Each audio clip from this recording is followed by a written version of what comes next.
Definitely രാഷ്ട്രീയ rifles നമ്മൾ ഒരു കാര്യം നമ്മുടെ ഭാരതത്തിൻ്റെ സൈന്യമാണ് ഏറ്റവും കൂടുതൽ കൗണ്ടർ ടെററിസം ഓപ്പറേഷൻ ഇന്ന് ലോകത്ത് വേറെ ഏതെങ്കിലും ഒരു രാജ്യത്തിൻ്റെ സൈന്യം ചെയ്തിട്ടുണ്ടെങ്കിൽ അത് ഇന്ത്യൻ ആർമിയാണ്.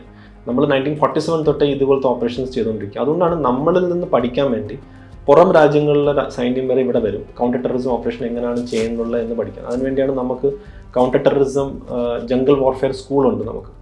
അവിടെ വിദേശ രാജ്യത്തെ സൈന്യം വരെ വന്ന് പഠിക്കാറുണ്ട്. അപ്പോൾ അതിൻ്റെയൊക്കെ ഒരു പഠനവും മറ്റു കാര്യങ്ങളും മനസ്സിലായപ്പം കാശ്മീരിൽ ഒരു സ്പെഷ്യലിസ്റ്റ് ഫോഴ്സ് വേണമെന്ന് മനസ്സിലായി.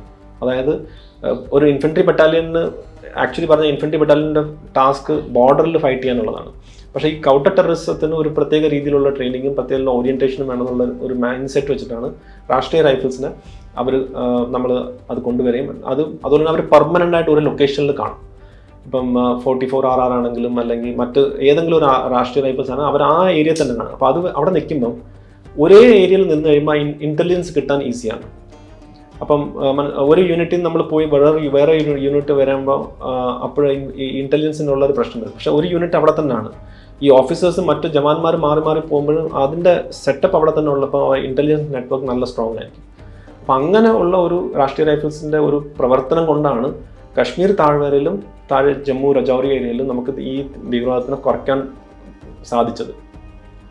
അപ്പം അതിൻ്റെ ഒരു എന്ന് വെച്ചാൽ ഈ ഒരു 2 വർഷത്തേക്ക് ടെന്യൂറിലാണ് ഈ രാഷ്ട്രീയ റൈഫിൾസിലേക്ക് വരുന്നത്. ആ രാഷ്ട്രീയ റൈഫിൾസിൻ്റെ അഗെയിൻ ഞാൻ പറഞ്ഞല്ലോ, അവർക്കൊരു ഓറിയൻറ്റേഷനും ട്രെയിനിങ്ങും കൊടുത്തു കഴിഞ്ഞിട്ട്, പക്ഷേ അവർ ഇന്ന് വളരെ കൃത്യമായിട്ട് അവരുടെ ഏറ്റവും എനിക്ക് തോന്നുന്നു എടുത്തു പറയേണ്ടത് അവർ ഇൻ്റലിജൻസ് തന്നെയാണ്. ഹാർഡ് കോർ ഇൻ്റലിജൻസ് കിട്ടുവാർക്കുണ്ട്. ബിക്കോസ് അവർ അത്രമാത്രം നെറ്റ്വർക്ക് ചെയ്തിട്ടുണ്ട്.